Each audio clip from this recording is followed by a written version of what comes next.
So, Aaron, it's great to have you on well, I guess we can't say phone in case anybody's interested. Aaron is in Santa Barbara. I'm in Zurich. We tried to do this a few days ago, and neither of us were able to manage the technology. We're in a better place now. Aaron, why don't you take a couple of minutes to introduce yourself, and then we'll dive into your research report. No, just add that we're value investors. We're not supposed to be good at technology, right? Hey, what I'm learning, Aaron, is that if I don't get good at technology, then I'm probably dead in the dust. And no, that's right. But I've had a few people say to me, oh, you can't invest in technology because you're a value investor. And I said back something that I'm sure you've said many times, Aaron, which is all smart investing is value investing. And there's absolutely, one can invest in a tech company, one can invest in a high valuation company. It's just that one wants to do it intelligently. I actually just read a wonderful comment on Twitter, which I love using, from a friend of mine who's a money manager. And he was saying that in an era of quant investing, where quantitative investing and computerized investing and all of these algorithms and factor investing, they have screening tools and computers that are much more powerful and have the ability to arbitrage away differences in valuations based on traditional screening techniques that maybe you and I employed when we first started, right? And so those opportunities are really not there. Yeah. And so you need either a panic like what we just had, and you can see the speed at which that gets fixed like that, right? Or you need to view the world in a different way. Either need to uncover value where people aren't appreciating, where those traditional techniques based on price to book or easily understood asset values or cash flows, that you need to really dive into companies to try to understand how they're misunderstood, either turning around or go into sectors that are really beaten down and try to find the ones that will emerge stronger, or go into complex situations and be able to dive into the numbers that others aren't appreciating, or go abroad. And so I'm trying to employ all of those things.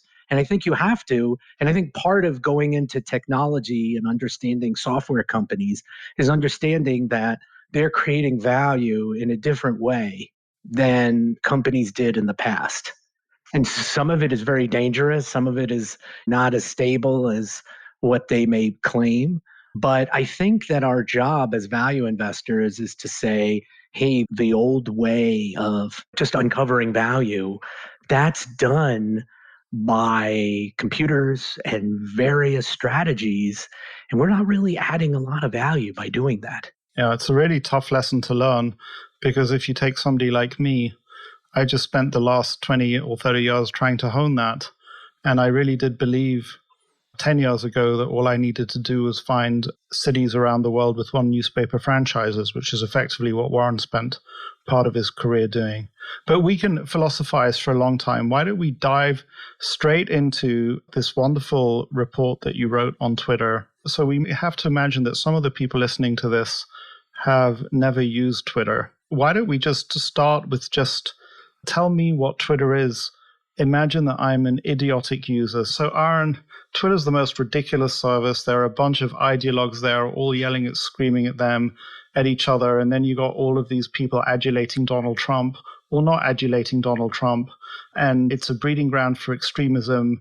And by the way, the market cap hasn't moved very much since the IPO, and the revenues aren't growing. And there's this crazy guy running it who wants to meditate all day, and it's not even his primary business. So why on earth would you want me to bend my brain around Twitter? So that's a great introduction. So I have been using Twitter since 2007, before they went public. And I have never really had the desire to invest in the company before. But let me just explain what Twitter is to me. It is the greatest curation tool that I think has ever been created. It's also this incredible learning tool. And what you have is you have experts around the world in almost every subject that you could imagine, from politicians, business, inside business, people in the energy space. You have historians, you have authors, scientists, epidemiologists, virologists, Harvard business professors, every journalist. And then you also have amateurs who are in love with a topic like video games, or they just love shipping containers or something. And what you're able to do is you're able to start following people and see what articles and what insights are they gleaning from what they see. And you're able to see that. So you could imagine any subject that you're interested in or want to get educated on, and you can start following either people that are passionate about that subject and sometimes too passionate, or you can follow people that are literally the experts in their field and get insight to not only what they write, but also there's a thing where you can retweet. A tweet is and it's a really quick, like 240 character bite.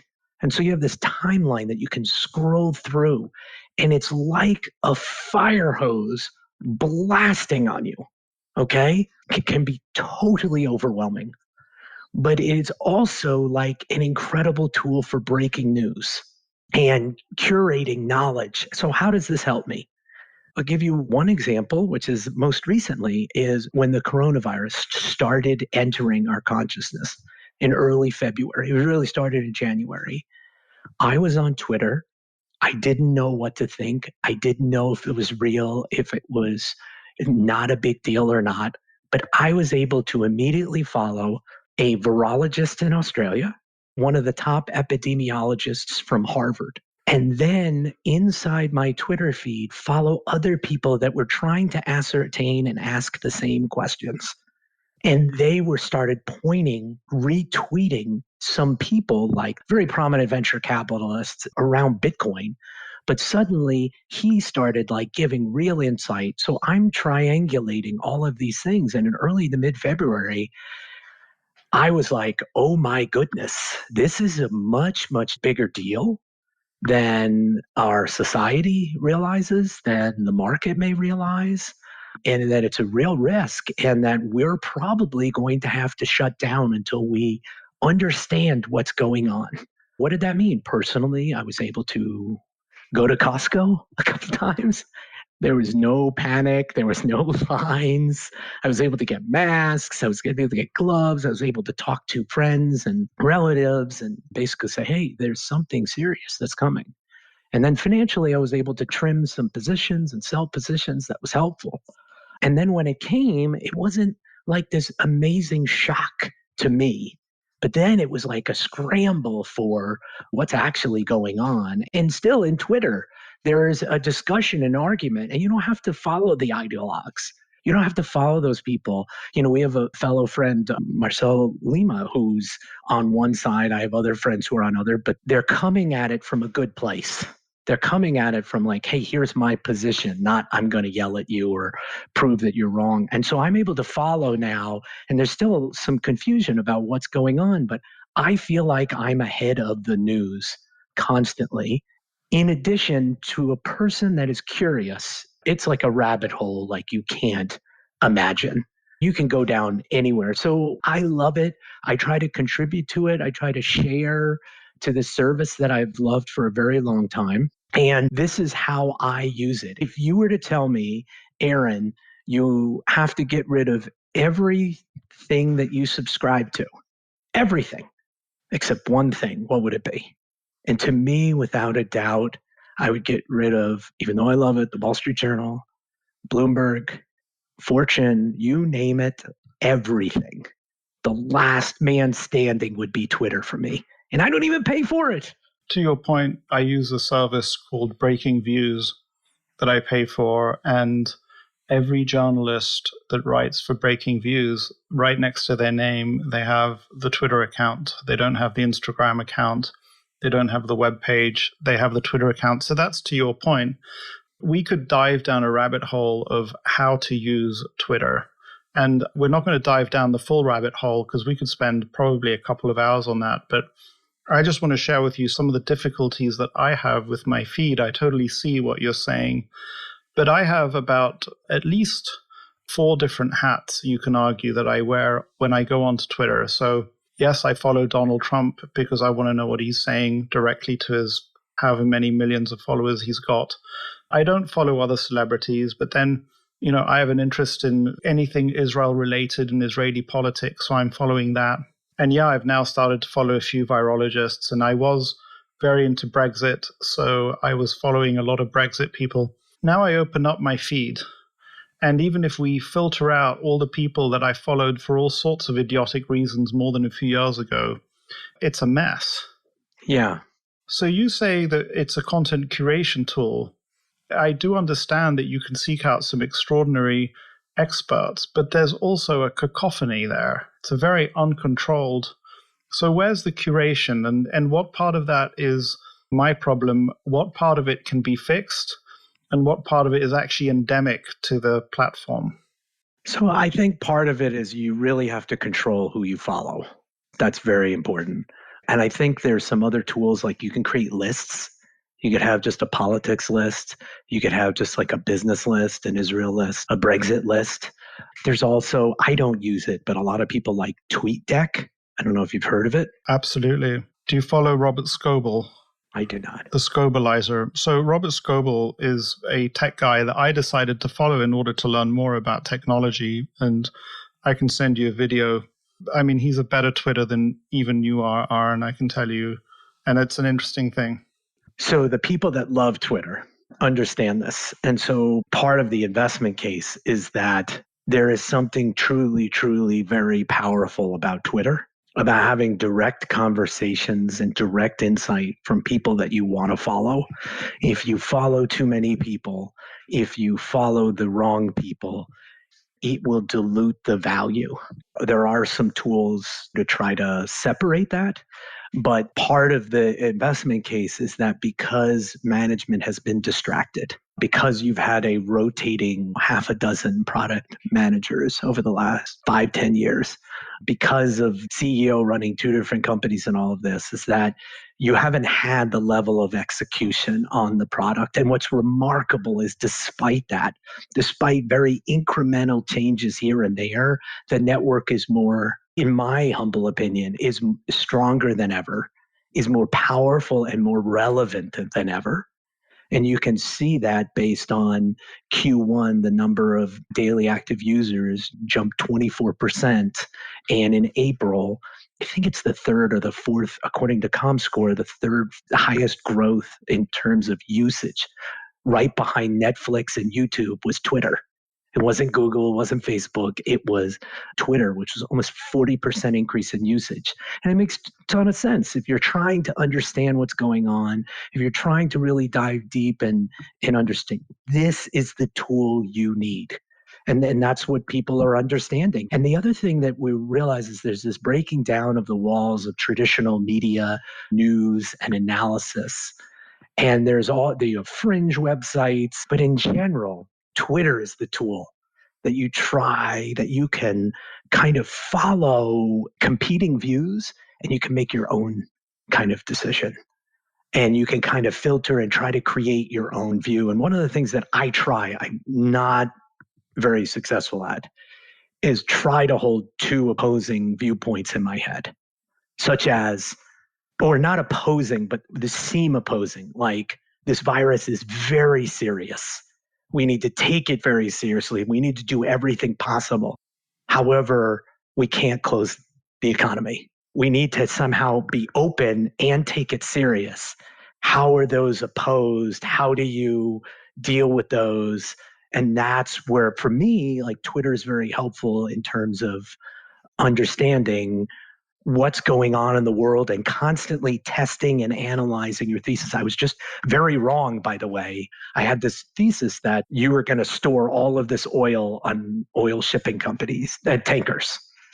And it looked like the Cushing inventory was way too much and that it was going to be 6 months, a year, 2 years that oil and gasoline and all this stuff was going to have to sit on ships. And what happened is I started following some people who did not have that viewpoint. And it actually helped check me as a balance. And then I started realizing I am not right, or at least not now right. And something is happening that is contrary to my thesis. And I'm able to watch that kind of in real time and then reassess, reanalyze, readjust my portfolio accordingly. And that some of my things are right, but some of them, like, no, actually, the number of production is falling. There's some cuts that I didn't realize. People are being smarter about it, and that this is actually a really expensive way to store oil, and it's going to come out much faster than I thought. And these really high day rates were really at the peak. And so I started shifting. And this is part of what Twitter helps me, is that I'm curating different viewpoints from where else can you follow a Norwegian shipping analyst? But it's worth saying that when I listen to you talking about how you've used Twitter, I think that so many of us from a, perhaps you could call it, different generation have approached all of these social media as being analogous to broadcasting. And so we kind of perceive that what we need to do is broadcast messages. And I think that what I'm learning from you and what I see from observing Marcelo is that you're engaging, you're finding individuals to have a conversation with. And you're not actually looking at broadcasting, although it is potentially a broadcast medium. You're looking to deliver value to the network of people who are following you. And so I think that different users of Twitter see something very, very different on their feed. I would love to drill down on strategies to use Twitter intelligently or better. But let's just move on to all the things that you see that are wrong with Twitter, because while you love the service, your report tells the reader of so much low-hanging fruit that could be done that's not being done. And I'd love to hear you. It's a kind of a segue from many of the problems that I have, and we could start with the advertising feed. So you're not on the board of Twitter, but you might be one day. And let's just imagine, let's imagine you were on the board and we turn to you and we say, so Aaron, what do you think we should be focusing on? And let's hear your spiel. Well, what I would say is, so you have in my opinion, this incredible network and tool that is growing in value every day. As more people are joining, more people are adding their views, more people are sharing, more people are curating. And so it just keeps expanding, right? So you have that, and that the coronavirus has showed Twitter is literally the most incredible tool, right? And the manager can't seem to monetize on it. And there's a number of things that's gone on is, well, one, the CEO, who, by the way, Jack Dorsey seems like a really good guy in terms of just like a good person. He's very philanthropic. He meditates. He seems to really care about employee well-being. And so the problem is he's the CEO of two companies, and most of his wealth is actually in Square. The other company they founded is pretty incredible. He co-founded two companies. Very, very smart guy. But there's been a bunch of management drama in Twitter and a lot of shuffling doors, people moving in and out, and really not a lot of execution. So when you're a long-term Twitter user, you follow other long-term Twitter users who love it and be like, why don't we have this tool? Why don't we have that? Why am I getting served these terrible ads that literally do not apply to me? Let's hear about that low-hanging fruit. There's a weakness in governance. There's a CEO whose energies are elsewhere. What has the company missed that it should be doing, and that what might well be doing in the next few years? They realize they have an inferior ad technology and they're improving it. The question is, are they doing it fast enough? Appears glacial, but they're going to fix it. If you look into the data, Twitter users are more wealthy and more educated than Facebook or the average person, and it skews kind of older. So this is a great demographic in terms that advertisers should want to reach. So fixing the advertising technology should, and they already know this, they're working on it, right? It's just, do they have the right people and the right technology? Again, I don't know, but that is they're going to fix this, right? And the other thing is, I don't think they know how their power users like me use the product.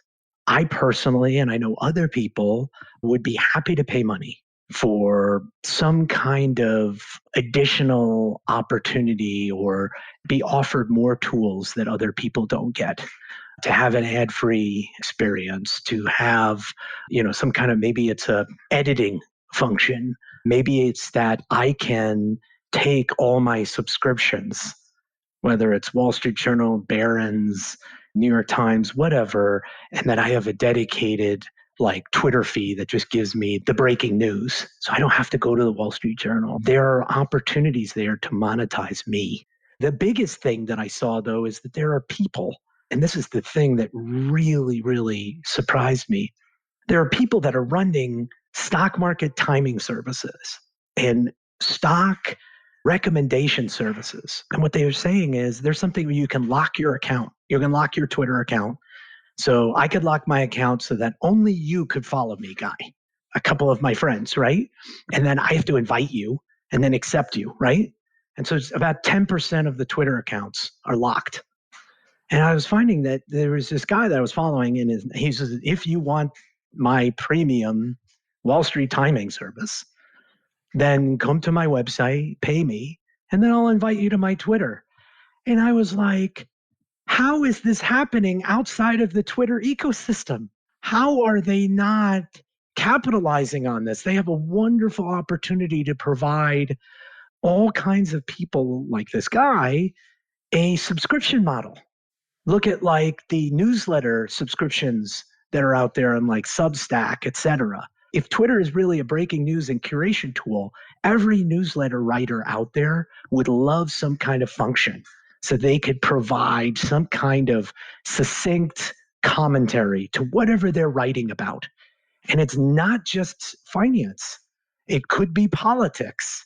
It could be follow me about the trade war. There's another guy who's a geopolitical analyst who writes some free commentary and then says, hey, come join my webinar. And he charges people $750 for the webinar. Again, outside of Twitter. What about gambling, fantasy sports? This is DraftKings just did, is now public and has almost the same market cap as Twitter. There are lots of people that follow sports for either gambling, fantasy sports, daily fantasy gambling, that would love picks, analysis, et cetera. And Twitter is perfectly set up for that. And so that's just one example of how they could give tools to people that provide or are power users that are already providing. And this is already happening in Twitter. I'm not even talking about creating something new, which I think they should experiment with. And then the other thing is that there are all these blue check marks, right? This is a verified account, hey, you're McDonald's or Elon Musk. And you're giving companies and people and brands direct access to their customer base, direct access for customer service. People are complaining, hey, new cool sports shoe. They don't go on Instagram and say, hey, new sports shoe, I had a problem and you won't let me return this. They go on Twitter. You gave me a line where you were like, Twitter is the most honest social media. And that's exactly what it is. And so these companies can respond, and they're paying nothing for this, or give them some tools. As part of the verification, you got to pay $10 a month. People love status, right? They love status. Status is really important. There are all these things that they could be doing. What really changed my mind on Twitter was really there was a Vanity Fair article on Twitter, and that activists, Elliott and Associates, are noted, very aggressive activists. They have an incredible long-term track record. And they took a 4% position in the stock. And then they said, hey, you got to pick, Jack Dorsey, you got to pick a company to run. And we want to nominate 4 board of directors. And then Silver Lake, which is a preeminent technology private equity firm, they came in. There was a 3-way kind of negotiation. It all settled. Silver Lake and Elliott got board seats. Third independent director, who they just named, which is some artificial intelligence person from Stanford, ex-Google. And they got the company, Silver Lake put in $1 billion. And you look at their board of directors, they literally have a world-class board of directors. And so, what I see as an investor right now is relatively low-hanging fruit. for something from a service that I truly, deeply care about and believe in. And I basically believe with this board of directors, with the activist pressure and the focus, is that either management is going to start executing and really focusing, or somebody else is going to come in and going to be able to start executing. And when you look at how Wall Street in general views Twitter, it's kind of like, yeah, we get that lots of people use Twitter and that it's one, I don't really understand it. And two, they can't seem to make any money from it. And because they can't seem to make any money, I'm just going to slap a hold on it. I'm going to put a sell. And so you have like 44 analysts and 34 of them have a hold or sell. And you and I both know from Wall Street language, a hold is a sell. And so you have kind of this universal kind of dislike or ignoring of this weird thing that a lot of people don't understand. And to me, I see growing power, growing importance. And I think you're starting to see other people recognize this. So even before I wrote my report, I don't know if you're on Value Investors Club, but I don't know who he is, Kyler or something like that, who wrote a wonderful report basically echoing similar themes that was like, hey, people aren't paying attention, but there is value here. And things could change. Going back to the beginning of our conversation, value investing today. Guy, how do you and I add value? What I'm trying to do is uncover where you have this incredibly valuable service. It's not being reflected in the financials of the stock price. And everybody's known that about Twitter for years. This is not some new thing.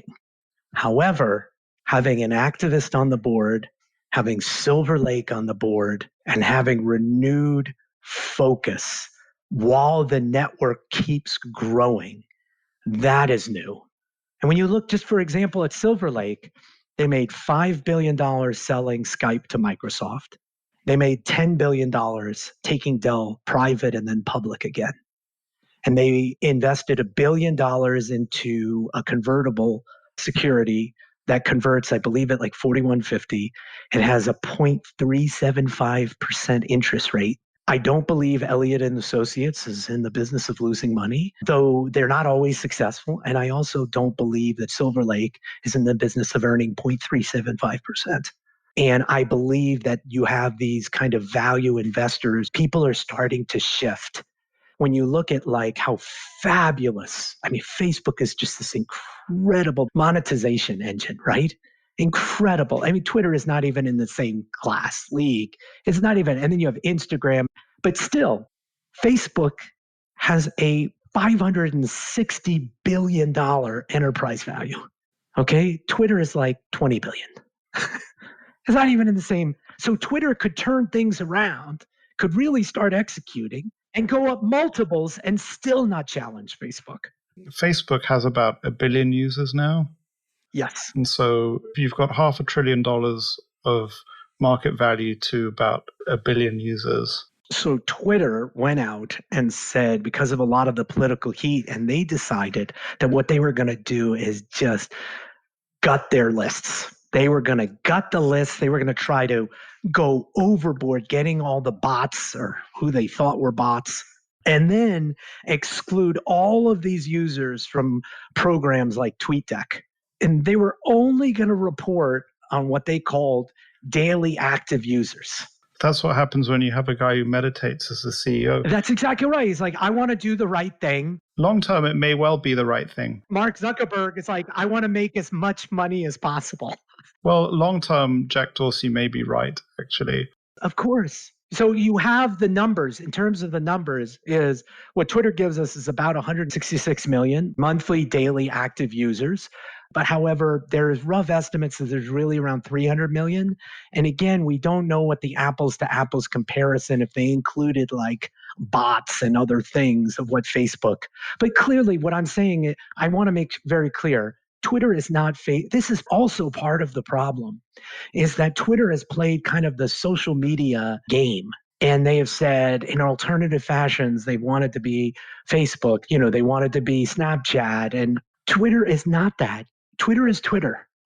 I think that the people are going to realize this. Management is realizing that Twitter is a curation tool, a breaking news tool, and like a way to like understand and analyze the world. It's very, very different than Instagram and Facebook. Funnily enough, when you were talking about that curation aspect of it, I was thinking that it sounded most similar to me to actually the Bloomberg terminal. And Yes. I actually started imagining to myself, maybe somebody like Reuters or Bloomberg would be interested in owning that business.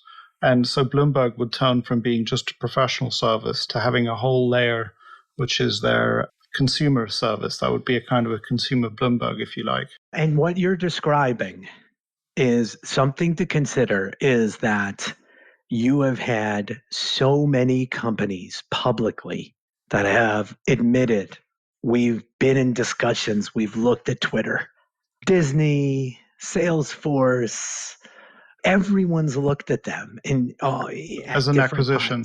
as an acquisition. And I think that part of the value thesis is that what happens if I'm wrong? What happens if they don't monetize? I'm just wrong. They don't monetize. We can have continued distractions. There just isn't the opportunity really earn the kind of returns that you need to that's similar to like a Facebook or other services. That I would say it still has power, it still has value to some other larger entity, let's say like an Amazon or Apple, as a consumer facing application. And I think that that should put kind of a bid under the stock in terms of like making sure that the money doesn't disappear. Just for somebody who might not have access to a computer while they're listening, can you just give the rundown on the market cap, revenues, balance sheets? Well, it recently moved. I'll help you.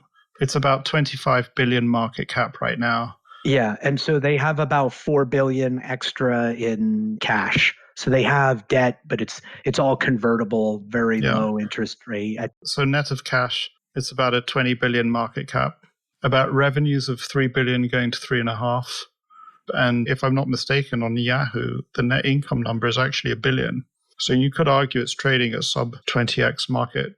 Who knows what's going to happen this year, but the estimates from analyst reports that I looked at for next year was like 1.3 to like 1.5 billion of like cash flow for next year. So it's not like a crazy number, but the real thesis of how this works and how it really becomes like a wonderful investment is if they can really improve their ad technology and they can start monetizing the various power users that they have. And then you aren't talking about a company that can earn one or two, but something much greater.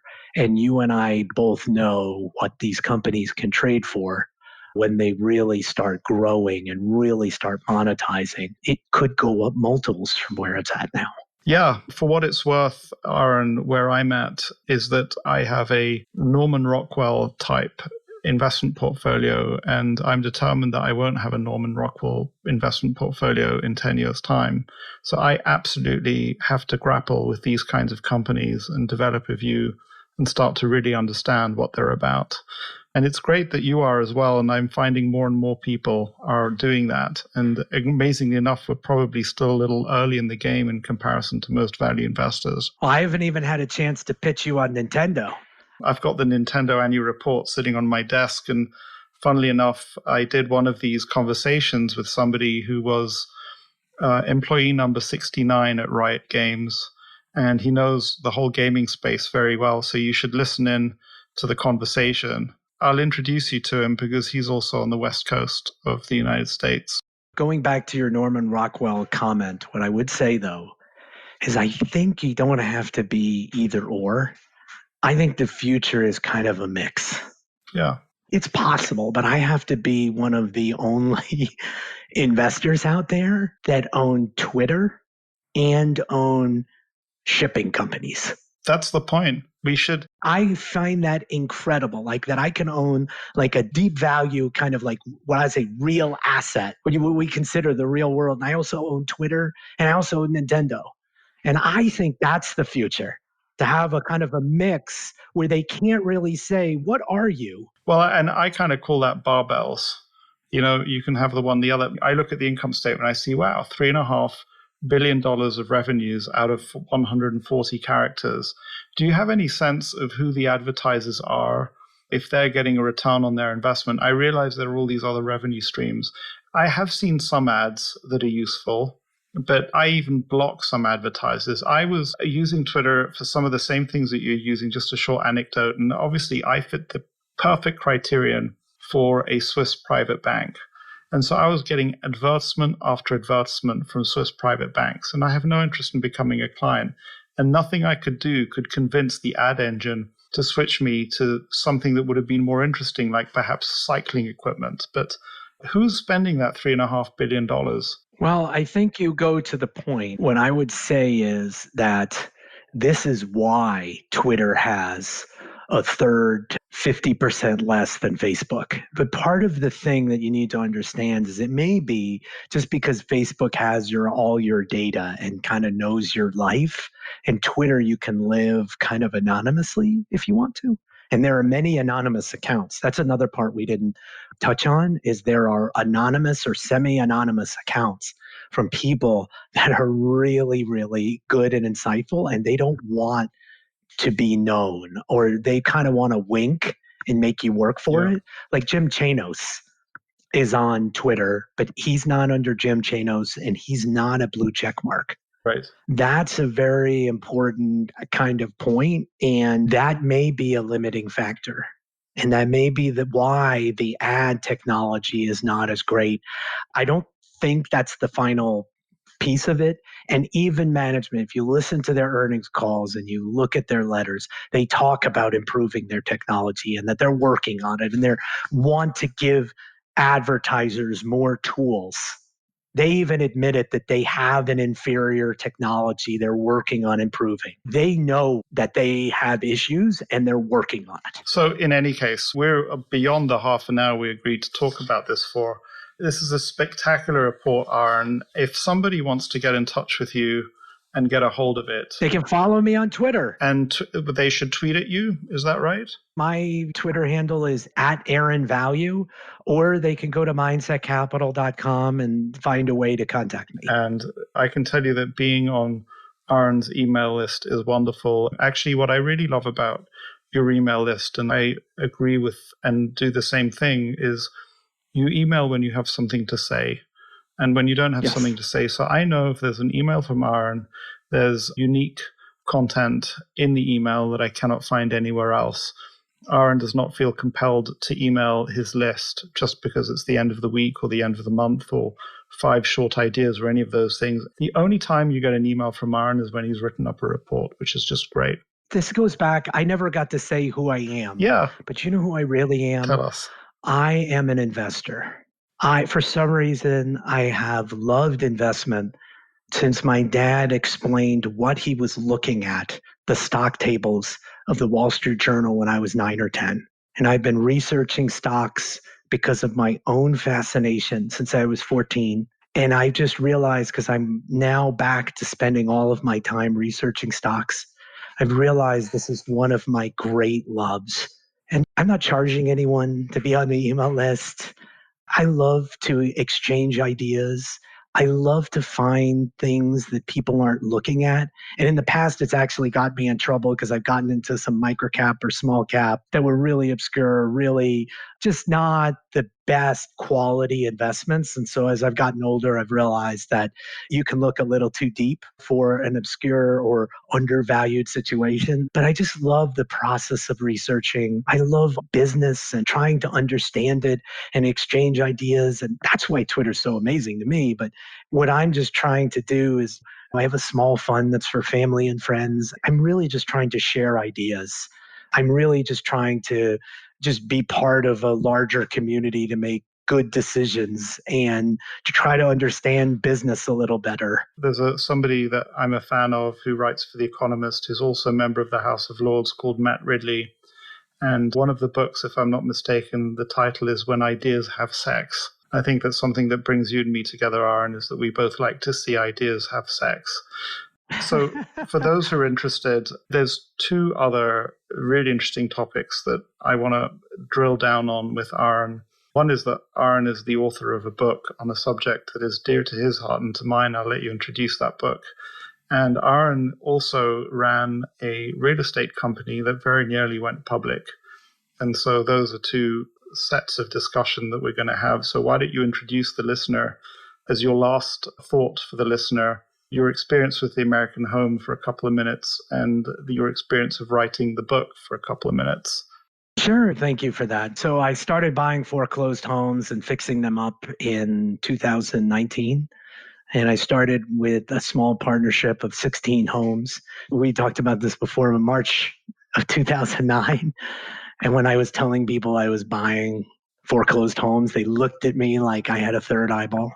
And I just thought it was going to be a side project. And actually, in 2011, I said to myself, this is an incredible buying opportunity. I built it up to 200 homes and decided this to be my main focus, and grew this company called the American Home that was focused on single family rentals, and grew it to 2,500 single family rentals. And the problem is we ran into some operational problem. We grew very, very fast, like 10 times in 1 year, and weren't able to scale. And we didn't have the infrastructure or capital to compete with the likes of Blackstone and Colony Capital at that time. So sold the company in 2015, and it was just an incredible experience. From when I was full-time running the company for about 3 years, I feel like I lived multiple lifetimes. I have a enormous appreciation for the difference between investing and running a company. Very, very different things, but learned a lot. Since then, I joined a startup I was one of the first investors in, called Flow Technologies, and helped a friend run it for a year. It's done really well. It's a water technology. But in between those two things, I wrote a book called The Hard Break, The Case for a 24/6 Lifestyle. And it's based on the idea that a Sabbath is more important today than it's ever been. A hard break, taking a break from like work, politics, your phone, and technology. Not only will it make you more successful, it will give you better ideas. It will make you healthier, and in almost every aspect improve your life, from family to marriage, etc. And so this is something that I've been doing for 14 years. I'm a workaholic. If given the opportunity, I would work and be connected every second. And it's hurt me in many times of my life. And I decided I learned a lot from the American Home, and I wanted to share this, that I don't think I would have been able to survive the American Home experience if I didn't, from Friday night to Saturday night, completely shut off and not do work. And so what I did is I told my story, but I also reached out to other entities, organizations that practice the Sabbath in one way, shape, or form, to show how successful they are, to show how they're implementing it, and to kind of share this message of like, hey, there's this incredible tool that you can do that's free, that gives you a vacation every week. And, one of the companies I profile is Chick-Fil-A, which is closed every Sunday, and they're basically taking over the fast food world. They're the number 3 largest now, and they've literally compounded sales 10% a year, Guy, for 40 years.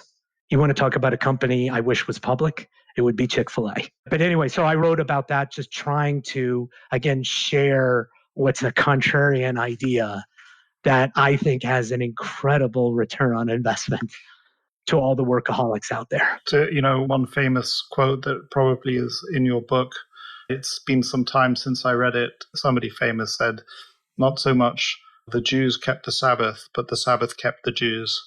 That's exactly right. Yes. A beautiful idea. I can't help myself on Chick-fil-A.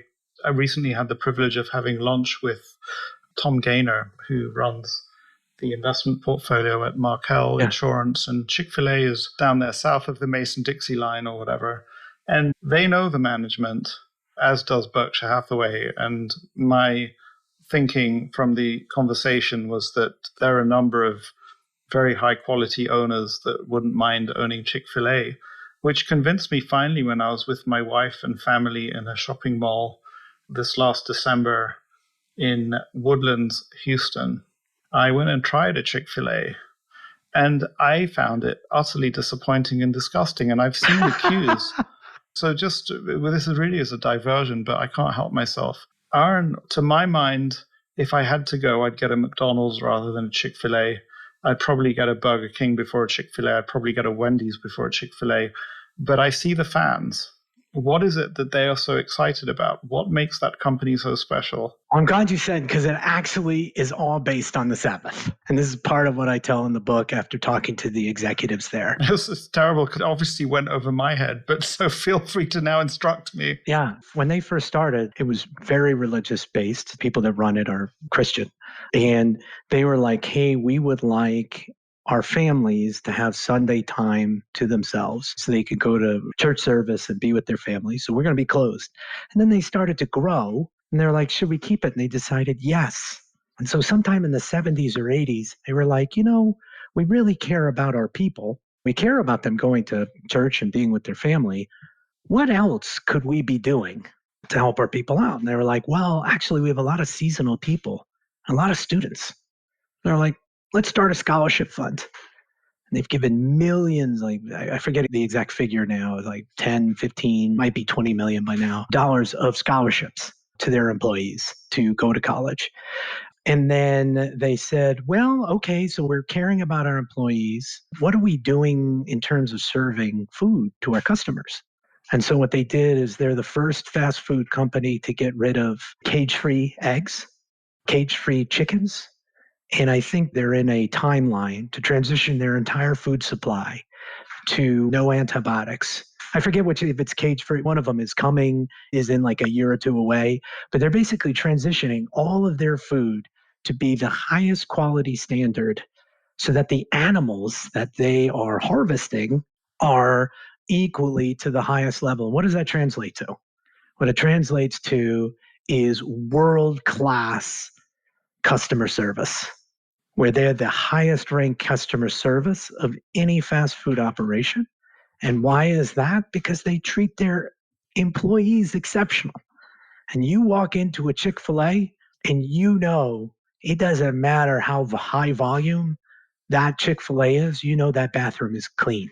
And that everyone's going to greet you with a smile. And if there's a problem with your order, and I bet if you had gone back and say, hey, I don't think the sandwich tastes good, was it fresh? They would have given you one immediately. They would have apologized and given you one immediately without even asking a single question. And so what it's done is they've built this culture up from the Sabbath that has said, we care about employees, we care about our customers, we care about, and it translates into execution on all these small details that make an enormous difference when you're taking your family and you have a choice between like Burger King, McDonald's, or Chick-fil-A, you're going to go to Chick-fil-A. That's really interesting. There were 2 points that I wanted to close on. And yes, my Indian friend Monish Pabrai, one of the things that he drilled into me that you probably know already was this idea that when people write about business, the way to write about business in a way that makes people want to read it is to say, this is the one thing that XYZ company does well. This is why they succeed. Whereas the vast majority of businesses succeed because they do many things well. And what you're describing, it sounds to me like, is a philosophical outlook that results in them doing many, many, many things well. That's exactly right. And what I would say, though, is that they sell fried chicken. Yeah. They don't have some secret sauce. Do you know how many people sell fried chicken? How are they so successful? And what's happened is they've built a culture that no one wants to follow. The constant thing is you drive by a Chick-fil-A and you've seen how long the lines are. How are they not opened on Sunday? But if they open on Sunday, it ruins everything that's made them successful.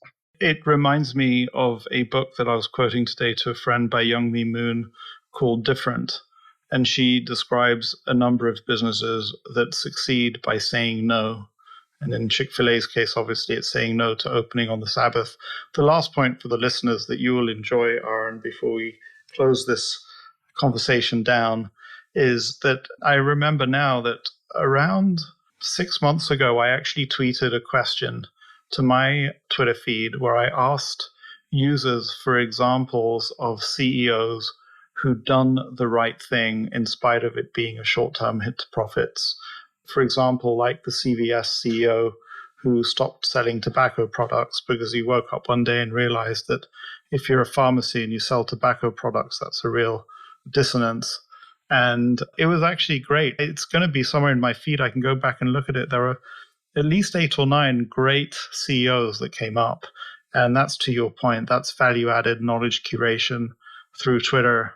But it only happened because I had figured out some time ago that I should stop, in a certain way, spamming my Twitter feed with my political opinions and start trying to serve my Twitter feed, which is a whole subject for conversation. Aaron, thank you so much for taking the time to say hello.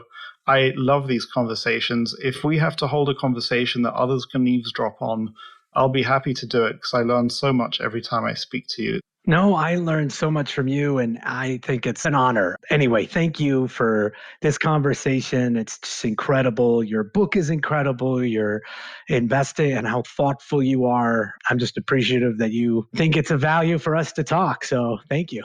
It's certainly a value, and we're all on the same path to wealth, wisdom, and enlightenment. Yes.